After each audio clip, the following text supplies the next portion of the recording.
Welcome to the Truth About Employed Physicians podcast, a weekly show where we take you behind the scenes of the professional healthcare industry and reveal the little-known methods highly successful physicians, doctors, and professionals are executing right now to maximize their income, reduce their financial liabilities, and most importantly, regain the freedom to live their lives on their terms. Subscribe to the Truth About Employed Physicians podcast today so you don't miss a single episode of this highly valuable information from our host, a veteran physician with more than 20 years in practice and counting. Now, your host, Dr. Incorporated. Hey everybody, this is Dr. Incorporated bringing you another episode of The Truth About Employed Physicians. We are in the process of unpacking a book that I wrote to young physicians, talking about various elements of being a young doctor. And we've kind of come to the last chapter, the end of the book, talking about the purposeful life. I hope in your week, this past week, you've had that moment where you said to yourself, this is why I'm a doctor. This is what it's about. And in helping people is traditionally that thing that motivates many of us to choose medicine, to go into medicine altogether, to do something that really makes a difference in people's life. And at the end of the day, I think that's the fuel that really keeps each one of us going. It's not, for some of you, it may be in part the high income. And I'm thankful that I get to get paid a fair amount of money to do good. I mean, it really is unusual. I've always said that actually to my wife, I can't believe I get paid this much to do this. But at the same time, it's not that money that drives me. And I hope it doesn't drive you, because if it drives you, it's ultimately going to be an empty source for you. And I think purpose and meaning are really what carry the day for most of us. And this last chapter is kind of meant to wrap up that idea or concept for us. Your vocation and your wealth really provide you with a sense of purpose that's often bigger than you when it comes to being a doctor. And John, I know you've been involved in various things as a medical student that go beyond just medicine when it comes to having purpose and meaning in your life. I know you were involved in it was a medical clinic, but a free clinic, right, involved in your medical school. Can you tell us a little bit about that? Yeah, so it was a clinic for people who don't have insurance and don't have the means to pay for medical care. So we took care of their chronic health issues, diabetes, hypertension, got them medicine, helped them get imaging for problems, for acute problems. We get them referrals, and as a good community resource, that was the community run is pretty supportive of the medical students and clinics such as this. So, okay. Yeah. So outside of medicine, though, are there things that you found that have kind of given you a sense of purpose or meaning that's kind of bigger than medicine at all? Has that been something you've thought about, or are you just so steeped in being a medical student in medicine that you can't think of anything else hardly? I mean, there's a big picture purpose of, I think that we're called to make the world better and impact those people around us, whatever, no matter what you're doing, what you're involved in. I think that it's important to take advantage of your gifts and skills to help others in whatever way that you can in their situation and impact them as much as you can, whether that's medicine or whether that's through any other means. Yeah, and the city you live in, there's a lot of homeless people. Do you ever find yourself interacting with those homeless people? Occasionally, not a ton personally. Okay, Yeah. All right. I think very deep within the soul of most doctors is that sense of altruism, though, that sense of wanting to do good for our fellow man, our fellow women, that can make a big difference when it comes to their lives and our lives. And I tell you, as we get involved in working as employed physicians for employers and dealing with third parties and dealing with the challenges of really the structure of medicine, sometimes it can suck or take away or undermine that altruistic core that really is between you and the patient. Mm-hmm. At the end of the day, that's why you chose often to do what we do, and that is there's a patient and a human being behind the care that you're giving, and the joy that you have in doing good for them is a very powerful notion. Have you had many experiences like that as a medical student yet, where you feel like you can make a difference? Or Yeah, I think as a medical student, one of the big differences is just we have a little bit more time than the physicians, and so we usually get to spend longer periods of times with patients. Mhm. So that allows us to really hear their concerns and be a ear to listen to what's going on in their lives, both with their That's medical kinda true. problem and personally, their families. Medical students, you ask about every detail of their right. lives, and they appreciate the opportunity to open up and say it's almost True. a therapeutic interaction. You feel like you really have a meaningful impact in that way for them to open up about things that normally they might not get to, might not have a ear to truly listen and engage who cares about That's them. kind of true. Yeah. I think holistically, that's a powerful notion when you really do take the time to get to know somebody and their story, their narrative, and really how you can do the maximum good for them, which sometimes isn't something medical. Sometimes it's actually just listening. It can be just loving them and listening to their story, which is a very important thing. I've often found that money and wealth, which do tend to follow doctors, can actually be an obstacle to our altruistic purpose. It can kind of cloud things. It can kind of get in our way. Do you think that's a unique challenge for doctors? They have that risk? Yeah, I think that's definitely a risk. It's because of the fact that you're making money through helping people. It's kind of a unique position, and I think that could potentially cause some conflict for some people. It's important to balance and keep in mind what your original intent and purpose was in getting into the medical field. I think most people is for the sake of seeing those in need and wanting to meet those needs through medicine and through medical services that are available, whether it's actual pharmaceutical therapy with drugs, or whether it's surgeries, or whether it's all of the different ways that doctors can help people.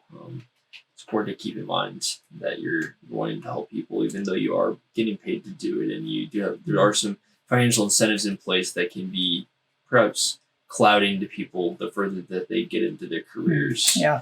As they've seen more patients maybe become a little bit jaded, and it's important to kind of keep in mind your roots. And as a medical student, the same thing. I think going through medical school, even you can become a little jaded with all the red tape you have to go through with medical school administrations, but that's around your whole professional life. And so I think managing that and keeping in mind your purpose and drive for doing what you're doing is really important. Yeah, I think as an employed physician in particular, for me, it's easy for me to sort of see the work I do as a financial exchange with my employer. And in that process, I'm creating RVUs that are a part of a compensation plan that allows me to receive pay. And in viewing it in that way, there's some truth. That's how it is organized. That is how I get paid. But underneath that is a patient, is a person, is somebody who's in need of care, somebody who either needs some form of wellness care from me, has some acute care need, or some chronic disease element as a family doctor that needs to be managed.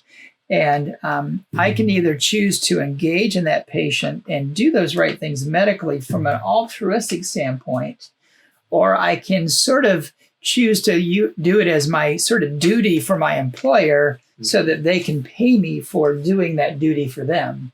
And it's easy to kind of get duped into losing sight of the patient, because the patient gets squeezed out of that relationship over time, especially in for employed physicians, because oftentimes the patients have a relationship in a fiduciary sense with the employer through third parties, insurance, et cetera.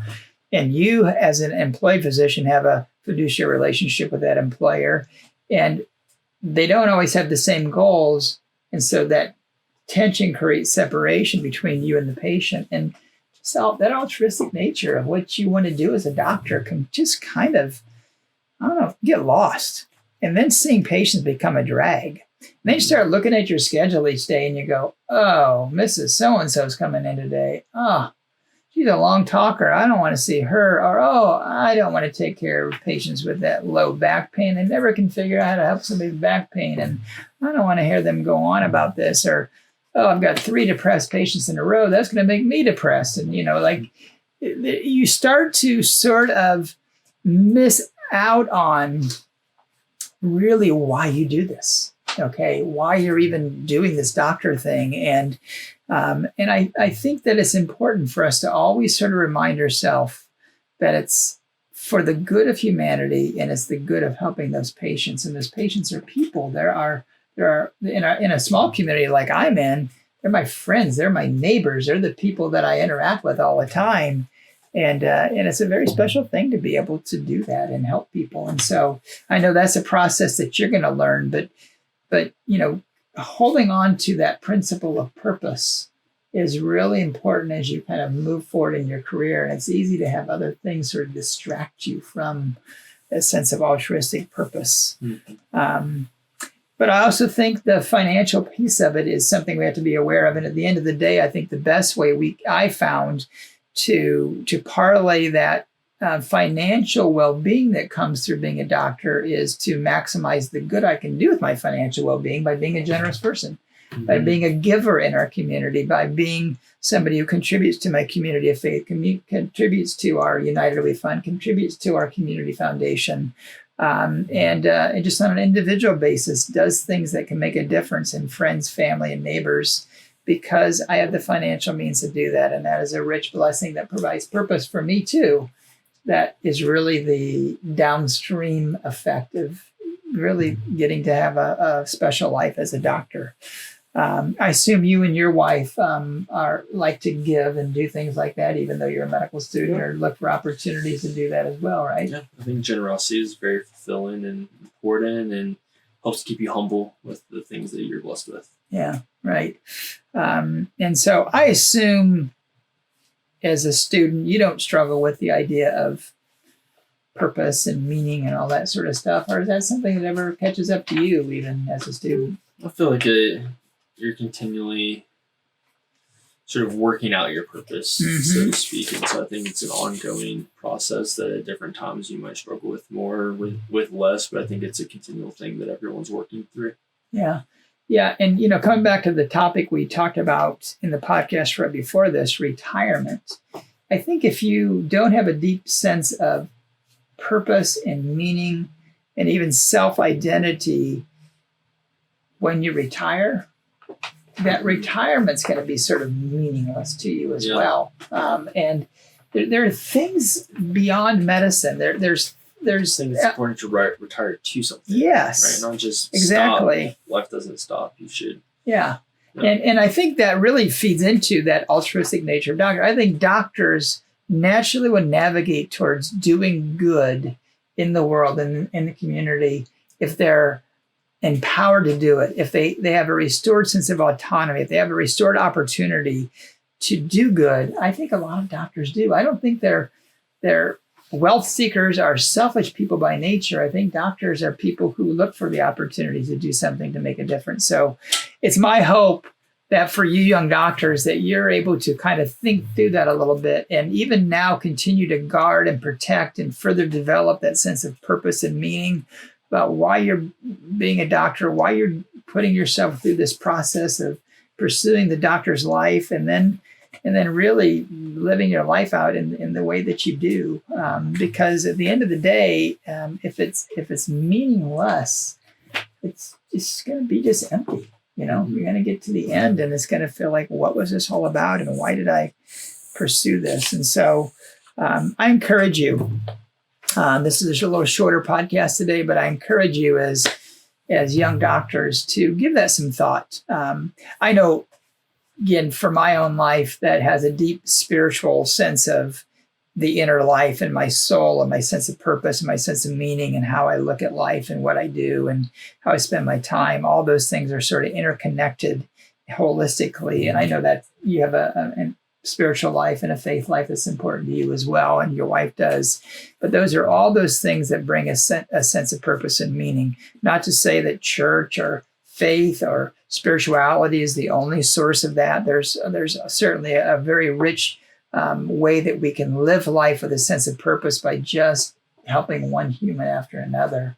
But I encourage you as young doctors to think about that part of your life and to organize it in a way so that you're empowered to maximize the good that you can do in the world through your life, whether it be through your resources or whether it be through your own skills or whether it be through your calling as a doctor. Rich Purpose has great meaning and long-lasting meaning for you as well. So go out, doctors, and do the right thing and do the good that you've been created to do. And if you have ideas about how you've managed to do that as either a medical student, as a resident, as a practicing physician, or even a retired physician, how you've been able to embrace that, I encourage you to give us some feedback. Share in our forums, our many different forums that we have. We have the Speak Pipe you can do through our website. We have many social media channels that include the Employed Physicians World on Facebook.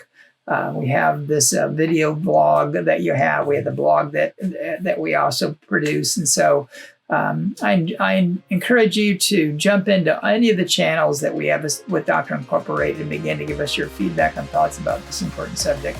Hope you have a great week wherever you are. And thank you for listening, and tune in to our next episode. Take care.